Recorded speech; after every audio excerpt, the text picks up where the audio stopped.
Olá pessoal, tudo bom? Bem, eu tô trazendo aqui uma aula para introduzir o tema que a gente começou a falar na última videoaula, que são os fenômenos ISO, certo?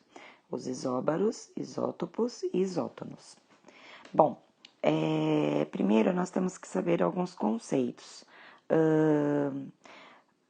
algumas siglas, né? Então, aqui, primeiramente, P, número de prótons, certo? N, número de nêutrons. E, elétrons. Z é o número atômico. O A é o número da massa, certo? Nós temos que saber também dessas regrinhas, que o número de nêutron, né, ele não vem aqui no elemento químico, naquele quadradinho do elemento químico, certo? Então, a fórmula para a gente descobrir o número de nêutrons vai ser sempre N, esta formulinha aqui, N igual a número de massa menos número de prótons.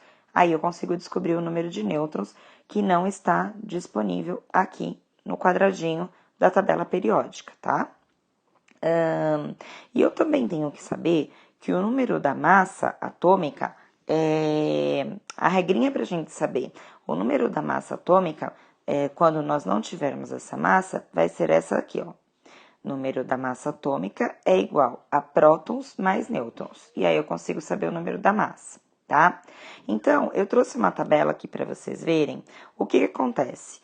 Na tabela periódica normal, nem sempre a gente tem a informação do número da massa, né? Muitas vezes a gente vai ter apenas um número atômico, tá? Então, a tabela para a gente descobrir o número completo, né, que seria, sim, então para sabermos o número completo, nós temos que ter o número da massa, certo? Então, algumas tabelas, elas têm apenas o número atômico, que é esse número que vai do lado de cima, certo? Esse número atômico aqui, no caso, eu peguei o elemento silício para a gente ter uma ideia, o elemento silício, ele tem o número atômico 14. E abaixo aqui, nessas tabelas que estão mais completas, conforme eu coloquei aqui, então se vocês verem aqui, ó, o silício, certo? Ele tá aqui, ó. Ele aparece um númerozinho embaixo, que é o número da massa, que é esse 28,085. Esse número 0,85 vocês podem desconsiderar. Então, vai ficar só o número 28, certo? Então, quando a gente vai colocar isso daqui na notação convencional, vai sempre ficar assim.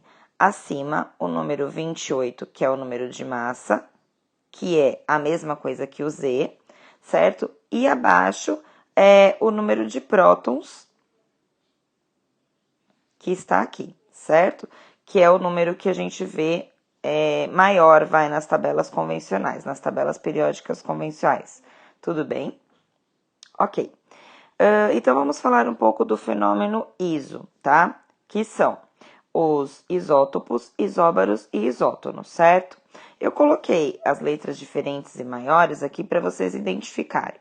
Então, o isótopo, ele é fácil da gente identificar, porque isótopo, mesmo número de prótons, certo? Prótons, isótopos. Os isóbaros, nós temos o quê? Mesmo número de massa. Por quê? A massa eu não disse que a gente denomina como letra A. Então, isóbaros, o mesmo número de massa. E os isótonos também é fácil, que é o mesmo número de nêutrons, certo? Isótonos, mesmo número de nêutrons, tá? Neste caso aqui, a gente tem que ver o seguinte. O número de isótopos, o número de prótons sempre vai ser igual ao número atômico, certo? Que é o Z, que é aquele número maior que a gente até estava fazendo os exercícios anteriores, certo? Então, aqui a gente tem um exemplo. Esse X e esse Y, que estão aqui, ó, X e Y, eles representam um elemento químico da tabela, um número atômico qualquer aí da tabela, tá? Então, quando eu digo que eu tenho, no caso dos dois aqui, o número atômico 17, porque como eu disse para vocês, aqui no caso da tabela da informação convencional, o número atômico ele vem embaixo.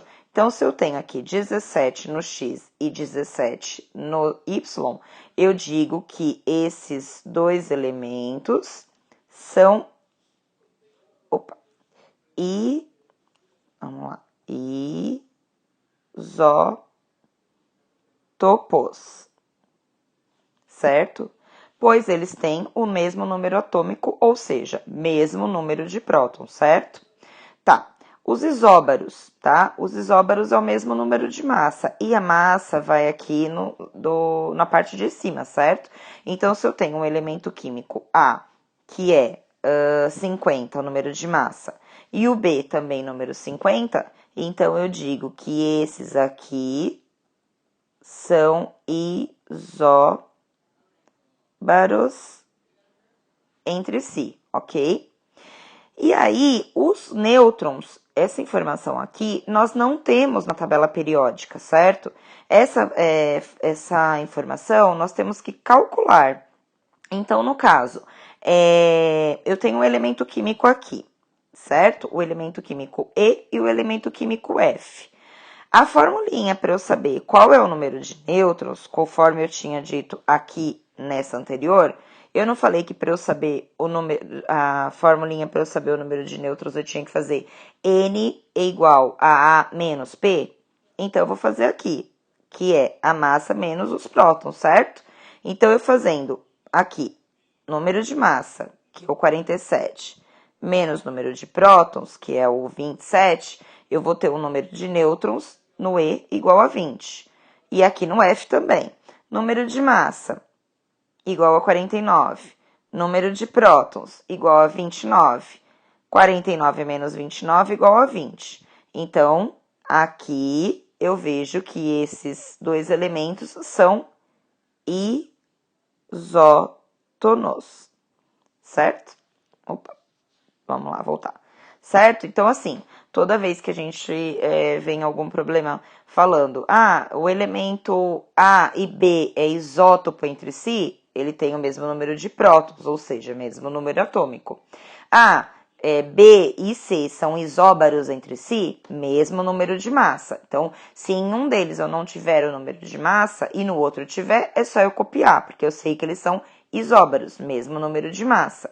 E quando eu vejo D e E são isótonos entre si, eu sei que eles têm o mesmo número de nêutrons.